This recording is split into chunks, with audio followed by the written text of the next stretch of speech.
The year is 1415. You wake up before the sun.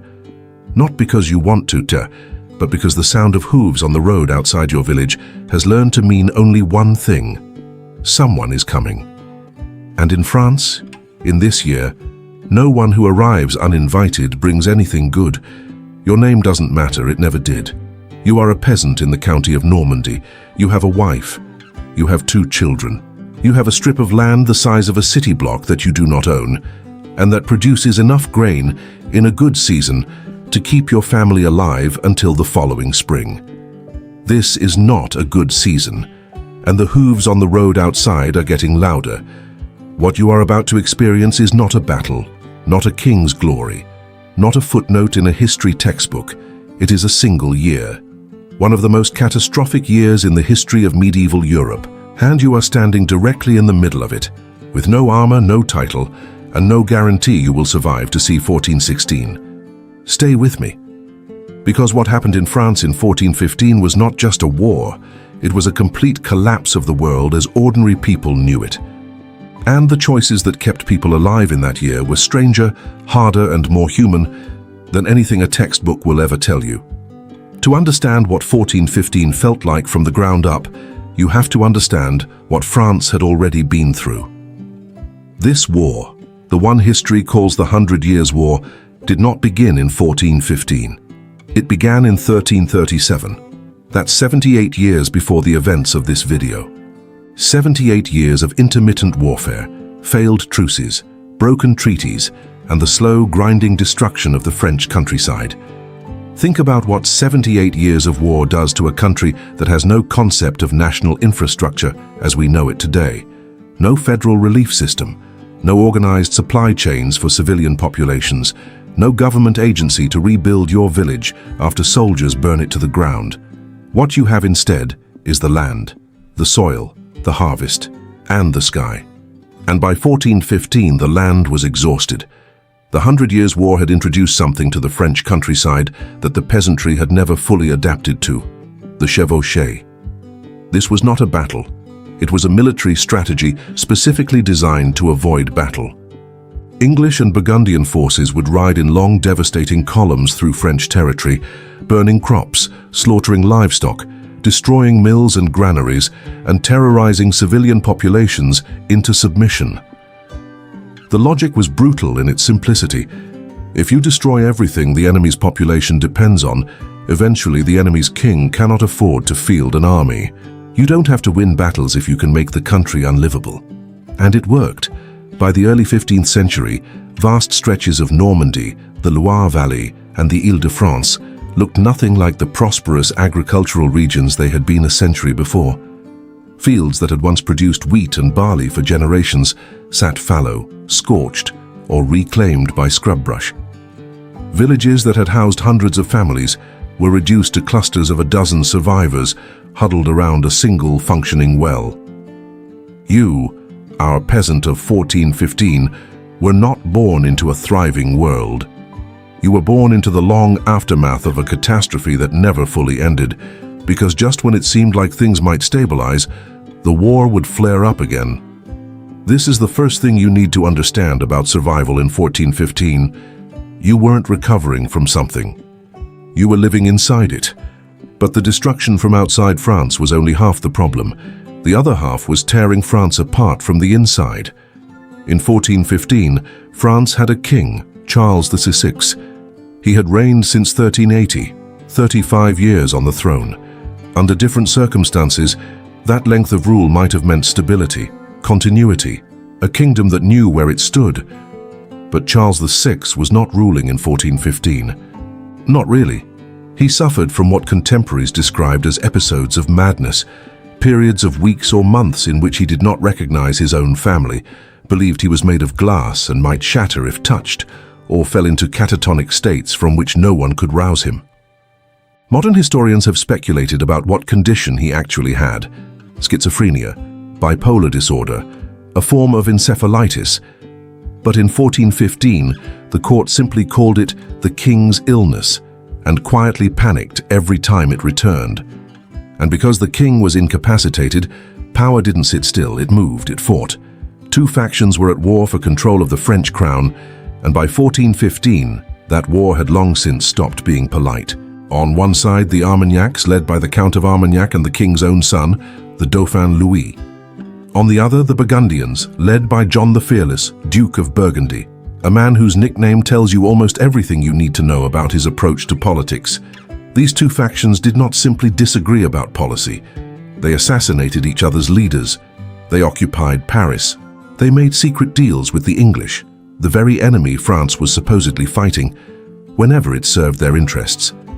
The Burgundians, in particular, had been negotiating with the English King Henry V for months before 1415, effectively promising to stay neutral if England invaded. Let that sink in for a moment. While English armies prepared to cross the Channel and devastate France, one of the most powerful French noblemen had quietly told them, "Don't worry about us." And you, the peasant in Normandy, knew almost none of this. You heard rumors. You saw soldiers wearing different colors pass through your village on different weeks, sometimes demanding food in the name of the king, sometimes demanding it in the name of the duke. You didn't always know which was which. You just knew that every time armed men showed up at your door, you left with less than you had before. On August 13, 1415, the English fleet landed at the mouth of the Seine estuary near a small harbor called Chaux de Caux. Henry V of England was 27 years old. He had been king for just over 2 years, and he had come to France with a claim, the claim that the French crown rightfully belonged to him through lineage, and an army to back it up. The fleet that crossed the Channel carried somewhere between 10 and 12,000 men. This is a number that seems modest by the standards of modern military conflicts, but in the context of 1415, it was enormous. More importantly, it was well organized, well supplied, and led by a king who was genuinely competent, something that could not be said of the French leadership at this particular moment. Henry's first target was Harfleur, a fortified town at the mouth of the Seine. Taking Harfleur would give the English a port on the French coast, a permanent foothold from which future campaigns could be launched. The siege of Harfleur began on August 18th. Now, if you are our peasant living in the Norman countryside, the siege of Harfleur is both very far from you and very close to you simultaneously. Far, because you are not inside those walls. Close, because the English army camped outside that city needed to eat. And English armies, like all medieval armies, fed themselves primarily by taking food from wherever they found it. Foraging parties, that's the polite term. In practice, it meant groups of armed soldiers spreading out into the surrounding countryside, entering farms and villages, and taking whatever they needed. Grain, livestock, vegetables, wine. Sometimes they paid, often they didn't. And if you resisted, the consequences were swift and violent. The siege lasted over a month. The town held out until September 22nd, when the garrison surrendered. During those 5 weeks, the surrounding countryside was systematically stripped of resources. Farmers who had managed to hold on to a small surplus from the previous harvest found themselves with nothing. And disease, always disease, had come with the English army. Dysentery primarily, spreading through the besieging camp and then outward into the civilian population. Henry V lost hundreds of men to illness during the siege of Harfleur. The town's civilian population suffered worse. If you survived the siege zone, you learned something that survivors of every medieval military campaign eventually learned. The most dangerous thing about an army is not always the soldiers.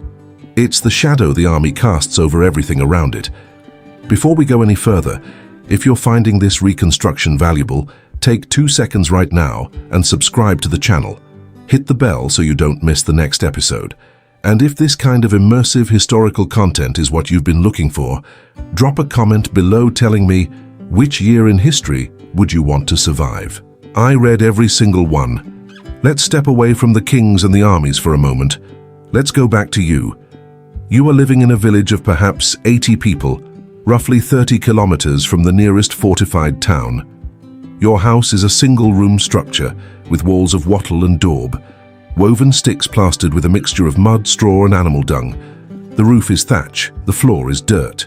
In winter, you bring your animals inside because the warmth of their bodies helps keep the temperature survivable. You eat twice a day when things are going well. a morning meal and an evening meal. The centerpiece of both is bread, dark, dense, made from rye or barley rather than wheat, because wheat is expensive and most of what you grow goes to your lord as rent. You supplement the bread with whatever you can gather, grow or catch. Cabbage, turnips, onions, dried legumes, the occasional egg, and if you are lucky, a bit of salt pork from the pig you slaughtered in November. Meat is rare, fresh fruit is seasonal, dairy is available in small quantities if your family has managed to keep a goat or a cow, which many families by 1415 have not, because armies pass through and take what they find. The water you drink comes from a well or a stream. You have no way to know whether it is contaminated. You judge it by smell and taste, and the fact that the people who drank it yesterday are still alive today. You get sick regularly. Everyone does. Respiratory infections in winter, intestinal infections in summer, skin conditions from poor nutrition, injuries from agricultural work that go septic because there is no concept of antiseptic treatment. The average life expectancy at birth in 15th century France is somewhere in the low 30s, but this number is skewed heavily by catastrophic child mortality. If you survive to adulthood, you might reasonably expect to reach 50 or even 60, barring war, plague or famine.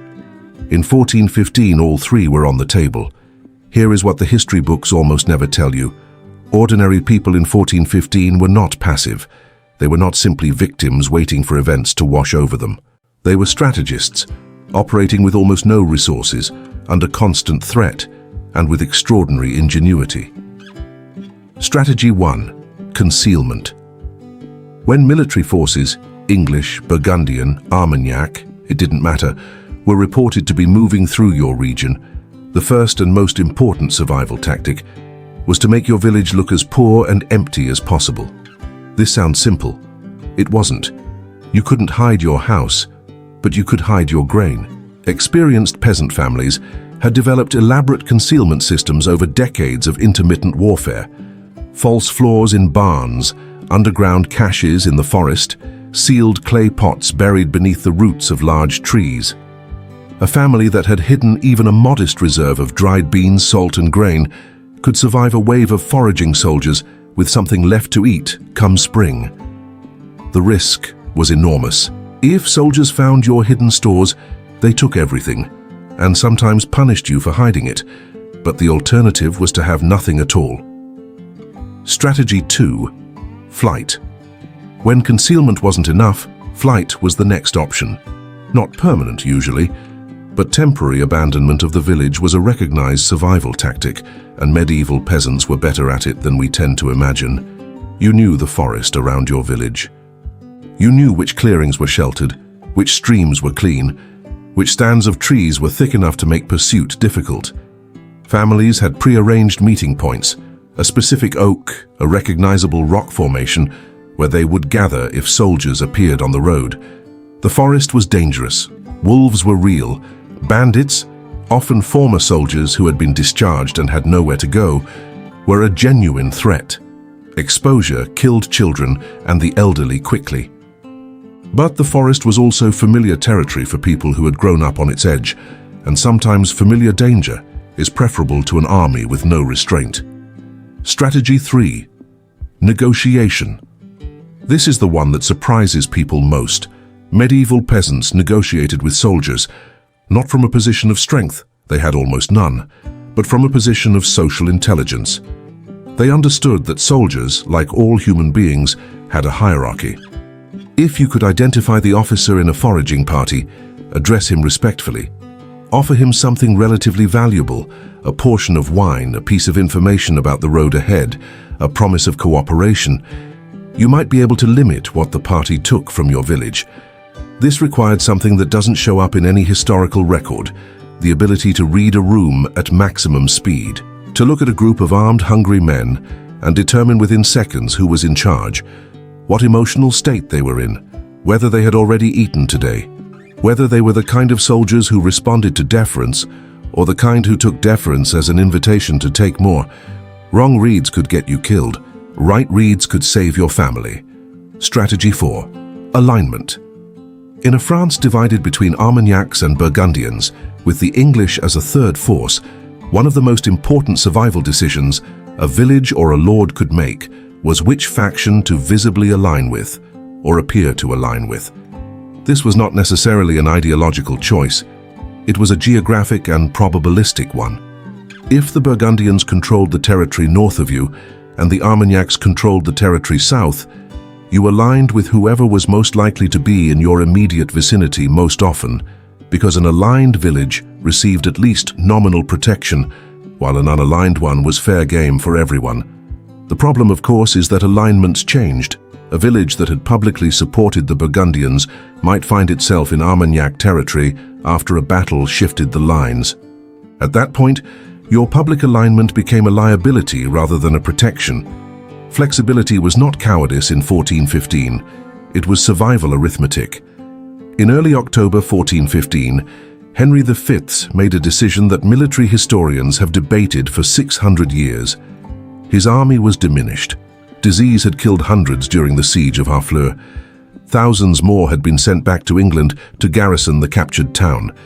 His supply situation was precarious. The rational choice, the choice his own commanders reportedly urged, was to take Harfleur, declare victory, and sail home. Henry chose instead to march. He set out from Harfleur on October 8th with approximately 9,000 men, heading northeast toward Calais, the English-held port that would be his extraction point. It was a march of roughly 260 miles through hostile French territory in autumn, with an army that was hungry and sick and heavily outnumbered by the French forces now beginning to mass against him. What followed over the next 3 weeks was one of the most extraordinary marches in military history, and one of the most terrifying experiences the civilian populations of northern France would ever endure. Henry tried to maintain discipline among his troops. He issued explicit orders against looting, burning, or harming civilians, partly for moral reasons, partly because a foraging army that burns everything it finds also destroys the resources it needs to survive. But 9,000 hungry soldiers moving through a landscape of small villages and farms will inevitably leave devastation in their wake, regardless of orders. The villages along the route from Harfleur to Agincourt, and historians have mapped this route with considerable precision, were stripped. Some were occupied for a night as the army camped. Others were simply passed through in a column that must have taken hours to move. Hundreds of horses and wagons and men on foot, a river of military power flowing through a landscape of subsistence farmers who had nothing to spare and no power to refuse. If you were a peasant in the village of Blangy-sur-Ternoise on the night of October 24, 1415, you were approximately 3 miles from the field, where the most famous battle of the 100 Years' War would be fought the following morning. You probably didn't sleep. It rained that night. This is not a dramatic flourish. It is a documented meteorological fact that had enormous consequences. The field near the village of Agincourt, a freshly ploughed strip of land between 2 woodlands, absorbed the rain and became mud. Heavy, clay-rich mud of the kind that sucked at boots and hooves and armor and did not let go. The French army had assembled with extraordinary numerical superiority. Estimates vary, but the French forces outnumbered the English by somewhere between 3-1 and 6-1. They had knights in full plate armor. They had cavalry. They had crossbowmen. They had every reason to believe that the following morning would end with the capture or death of Henry V and the destruction of his exhausted army. They formed up in 3 massive divisions, one behind the other, in a field that was wide enough at the French end to accommodate their numbers, but which narrowed, funnel-like, toward the English position. The woodlands on either side compressed any advance into an increasingly tight corridor. And then Henry gave an order that has been analyzed in military academies ever since. He advanced. With 9,000 men, he walked his army toward a French force that may have numbered 30,000 across a field of mud, with the sun still low in the sky. He did this because he understood something about physics and human nature that the French commanders, in their confidence, had overlooked. An army advancing generates momentum and morale. An army standing and waiting generates anxiety and indecision. He also understood something about that mud. It would destroy armored cavalry's ability to charge effectively, and it would exhaust heavily armored French knights before they could close to combat distance. The English archers, and there were thousands of them. The legendary longbowmen, who had been the technological edge of English armies for decades, planted sharpened stakes in the ground in front of their positions and waited. The French advanced, and then the English archers began to shoot. The English longbow in the hands of a trained archer was a weapon that required years, some historians say a decade, to master. The physical demands alone were extraordinary. Pulling a longbow to full draw required a force of 100 to 180 pounds. Skeletons of medieval English archers show distinctive asymmetric development, enlarged left arm bones, deformed shoulder joints, from a lifetime of drawing that bow thousands of times in practice and in war. At Agincourt, these men shot at a rate of perhaps 10 to 12 arrows per minute. Multiply that by several thousand archers, shooting simultaneously into a compressed corridor of advancing men in armor, and what you get is something that contemporaries described as a sky dark with arrows. The front division of the French army, thousands of armored knights, walked into that. They were not destroyed immediately. The armor they wore was good, designed to deflect arrows. But the arrows hit horses. They hit the visors of helmets and the gaps at joints. They drove men and horses sideways, into each other, into the mud. And the mud did the rest. Men in full plate armor weigh between 45 and 60 pounds more than men without it. When an armored knight fell in that mud, getting up was not simple. And the press of the men behind him, also being shot, also falling, made getting up impossible. The French front division collapsed before it reached the English line. Those who made it through were exhausted, struggling, barely able to swing a weapon. The English men-at-arms met them, and in brutal close-quarters combat overcame them. The second French division advanced into the same corridor, over the bodies of the first. The result was worse. By noon, the Battle of Agincourt was over. The French had lost somewhere between 6,000 and 10,000 men, including a catastrophic proportion of French nobility. Dukes, counts, lords, commanders, the leadership class of an entire kingdom, lay dead in a muddy field in northern France. The English lost, by most estimates, fewer than 500 men. If you are our peasant, you did not witness the battle. You were 3 miles away, hiding, or you had fled further, or you had barricaded your door and put your children in the back corner of your house and prayed. When the sounds stopped, and they did stop eventually mid-afternoon, you waited longer still, because you had no way of knowing who had won. And knowing who had won mattered enormously, because it determined whose soldiers would be coming through your village in the next 24 hours. Victorious men flushed with violence and confidence, or fleeing men desperate and dangerous. What came through was both. The English, victorious, continued their march to Calais. They took prisoners, the noble ones, valuable for ransom. They left the field behind them and moved north, still hungry, still marching, still pulling from the countryside everything they needed to keep moving. The French survivors fled in every direction. Disorganized, leaderless, many of them wounded, they scattered into the Norman countryside. And men who had been soldiers an hour ago and were now simply desperate and armed were in many ways more dangerous than a disciplined army. There was no officer to give orders. There was no paymaster expecting them somewhere. There was only the road and winter coming and no certainty of survival. Your village was not safe after Agincourt. It was, if anything, slightly more dangerous, because the catastrophe had released thousands of frightened armed men into the landscape, with no destination and nothing to lose. If you've made it this far, you already know this channel is doing something different. Subscribe right now if you haven't, and hit like on this video. It genuinely helps this content reach more people who want to understand history from the inside out. And drop a comment below. Do you think you could have survived 1415? Be honest. I want to know what strategy you would have used. Autumn became winter. In 1415, November brought cold early. The harvest that had been taken by soldiers, by foragers, by the chaos of an army's passage, was not coming back. What your family had hidden in the ground, what you had managed to keep, was all you had until spring. Medieval nutritionists, not that they existed as a category, would have diagnosed the winter diet of 1415 Normandy as catastrophically deficient. Caloric intake dropped sharply, vitamin deficiencies worsened, scurvy from lack of fresh vegetables, night blindness from lack of vitamin A, bone weakness from lack of adequate nutrition across years of poor harvest. Children were most vulnerable. The elderly were next, but people ate what they could find. Medieval European peasants were resourceful in ways that border on remarkable. They ate bark. Certain inner barks, primarily elm, could be ground into a flour supplement. They ate insects, though this was rarely discussed openly. They hunted aggressively, technically illegal since forests and game belonged to the Lord, accepting the risk of punishment rather than the certainty of starvation. Women in particular were the logistical architects of winter survival.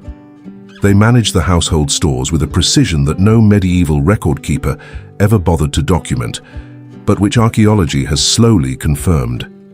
They knew how to stretch a sack of grain across 12 weeks by combining it with foraged materials. They knew which root vegetables stored longest in cold ground. They knew how to render every part of a slaughtered animal into food, and how to smoke or salt what remained to last another month. This knowledge, domestic, practical, completely oral, was the actual infrastructure of medieval survival. It was never written down because it was held by people whom medieval society considered unimportant. But without it, every army in France, every king in his castle, every lord in his manor would have had nothing to eat either.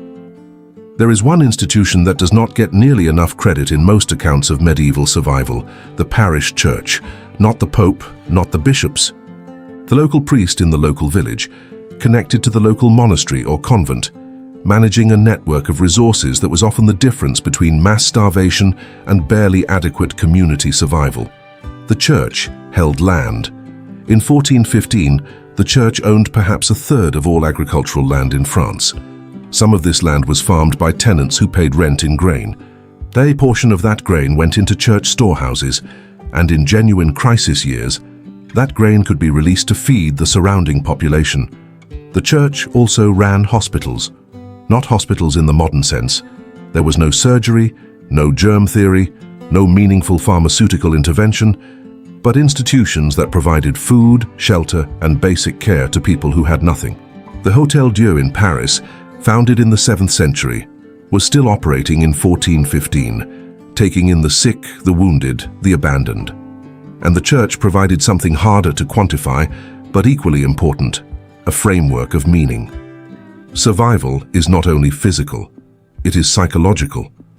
People in 1415 lived under a cosmic understanding of their situation that is very difficult for modern secular minds to fully enter. They believed genuinely and completely that their suffering had a spiritual dimension, that it could be meaningful, that it could be endured with dignity, that there was something on the other side of it worth hoping for. Whether that framework was theologically accurate is a question that belongs to a different kind of discussion. What it did practically was prevent the kind of psychological collapse that makes communities unable to cooperate. Communities that cooperated survived better than communities that fragmented. The church, imperfect and sometimes corrupt and politically compromised as it was, provided the institutional glue that held communities together under pressure. 600 years later, historians and archaeologists have slowly assembled a picture of which communities in northern France best weathered the catastrophic years of the early 15th century. The patterns are consistent and illuminating. Communities with geographic advantages survived better. Settlements in river valleys with reliable water sources, defensible positions, or natural barriers to military movement maintained more population stability than those on open plains along major roads, which were the most common routes for armies and the most common targets for foragers. Communities with strong internal social networks survived better. Villages where kinship ties were dense, where cooperation around shared resources like mills and wells was habitual, where conflict was mediated through recognized community structures rather than escalating into internal violence. These villages maintained coherence under external pressure. Fragmented communities where individual households competed rather than cooperated tended to lose population at higher rates. Communities with what we might call institutional memory survived better. Villages that had experienced military occupation before and had developed protocols: where to hide, when to flee, how to negotiate, applied those protocols more effectively than villages encountering these situations for the first time. And this is the finding that surprises most people when they first encounter it. Communities with economic diversity survived better than monocrop agricultural settlements. Villages that had a blacksmith, a miller, a small market, a craftsman or two, had more economic flexibility. They could trade services rather than just grain, and in years when grain was scarce, that flexibility meant the difference between starvation and subsistence. The peasant who survived 1415 in the best condition was not necessarily the strongest or the luckiest or the most submissive to authority. It was often the peasant who was most embedded in a network, of family, of community, of trade, of institutional connection, and who could draw on that network when individual resources ran out. The Battle of Agincourt did not end the 100 Years' War. It didn't even end that particular phase of it.